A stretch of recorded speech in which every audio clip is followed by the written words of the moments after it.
Way back when I was first getting into archery hunting, I had a horse farrier. His name was Jason Winters. So I came home on the 18th and Jason was out there shooting our horses and he's like, Bill, what are you doing? Why are you home right now? And I'm like, well, I had to come home. And he's like, big bulls go down between the 19th and the 21st. So I packed my stuff up, went back up to the mountains, and on the 20th, I got into a bunch of bulls, and they were just screaming their heads off and whatnot. I was solo hunting, hadn't killed a bull with a bow yet. The next day I went in there, it was the 21st, and I ended up killing the biggest bull I've ever killed to date, and it was on September 21st. So September 21st has a special spot in my heart for elk hunting. Until the day I die or I can't move anymore, I'll be in the woods in between the 19th and the 21st.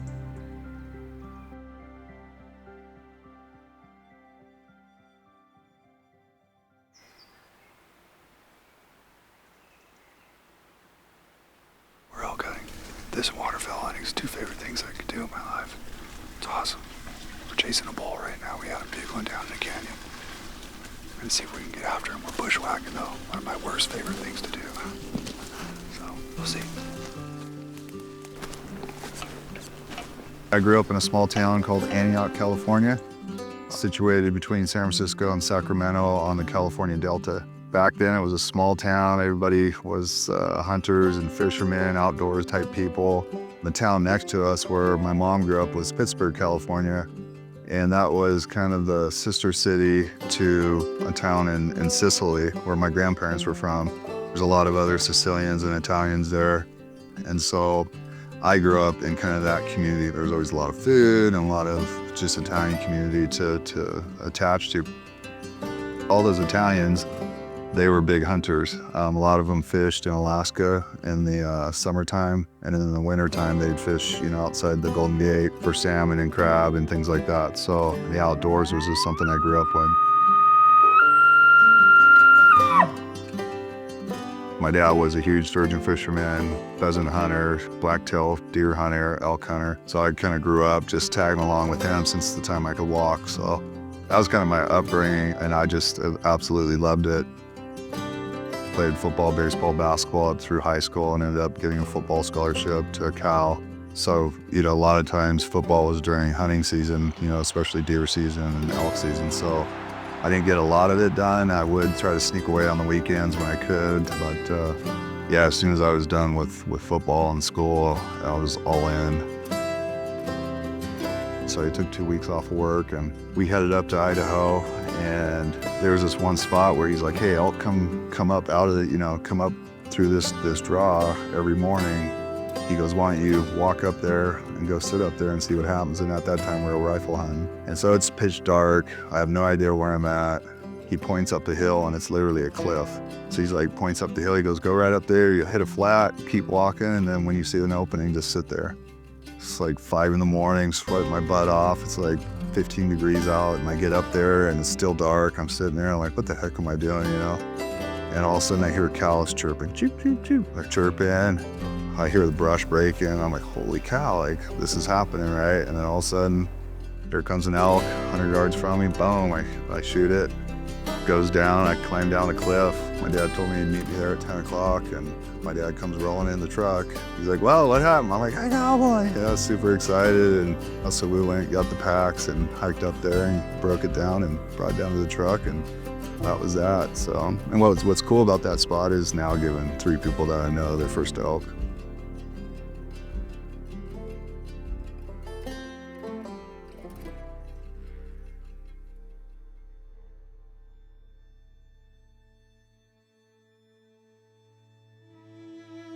For me, hunting's not so much about, having to put something on the ground or how many birds I kill. Success for me hasn't been always what I harvest, it's the quality of the experience. With social media and everything, there's a lot of pressure to put out content of being successful. Last year I passed on 2 small 6x6s. The years before it passed on some spikes and some little raghorns. And so I haven't killed a bull probably in 4 years. I started feeling the pressure, like I own Slayer, right? I need to show success that the owner of Slayer is actually killing something. And for me, the experience is I want to kill a mature, rutting bull that is coming in screaming that we did everything right, and that thing gets within 20 yards, 10 to 20 yards, and we stick it. So that experience hasn't happened in the last 4 years, right? Like I've had very close calls on some big herd bulls, but just couldn't close the deal, right? And then I had some of those experiences happen with smaller bulls, but it just wasn't the right bull. So this year I was like, man, I need to put something on the ground. It's A, for confidence, B, for Slayer, and then thirdly, it'd be nice to have some elk meat this year, right?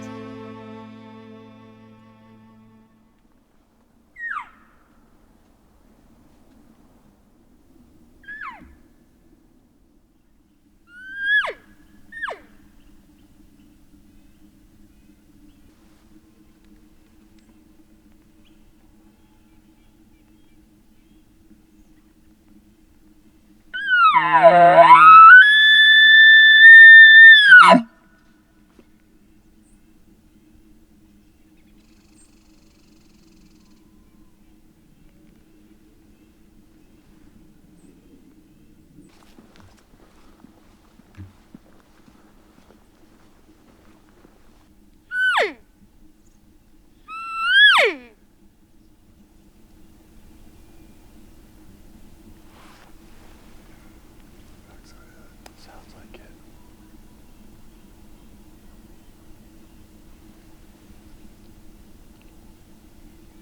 We woke up, it was kind of a brisk morning, and we probably heard 7, 10 different bulls bugling. They weren't real fired up, just kind of milling around, letting off a bugle here and there. They weren't real responsive to our bugles or cow calls. So we decided not to put a lot of pressure on them and kind of backed out of there. That evening, we went to another spot, which was really close to where I grew up hunting with my dad and killed my first bull. And we got in there, and it was super quiet.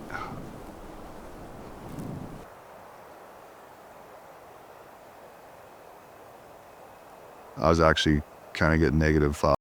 This ain't gonna happen. We're hunting this pretty big meadow, and I'm like, what's the chances of these bulls coming down and you know where we're located? Once everything got shaded, I don't know, it was about 7 o'clock maybe. We started hearing some bulls bugle and starting to get a little bit more fired up. And then about 7:30, some cows started popping out. I'm like, okay, this might happen.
It's incredible.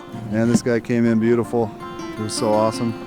Watch him come in from about 100 yards away. He was raking.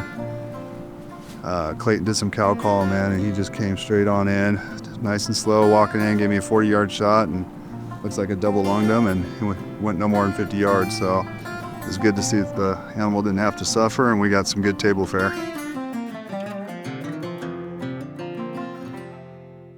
The bull didn't go more than 50 yards, and we got to see him go down, and that was pretty exciting. Anytime you get to see a bull go down is awesome, and the fact that we did it, probably a mile, 2 miles at the most from where I killed my first bull was pretty cool.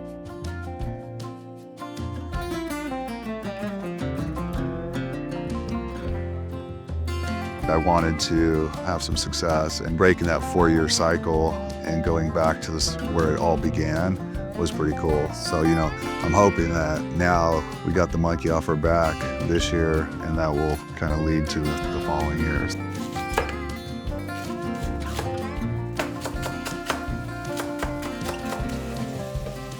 It's awesome to know how much work and time and sweat and tears have gone into building our products, and then to kill a bull over what you've handcrafted, made here in America with your own hands, with your own thoughts is pretty special. It's always cool to know that the products are working, and then that you can take some pride. And when you tell somebody it's a good product, or when you're showing people what it is, you can have confidence that it's going to work, and that's pretty cool, because we pride ourselves in trying to help others be successful at this.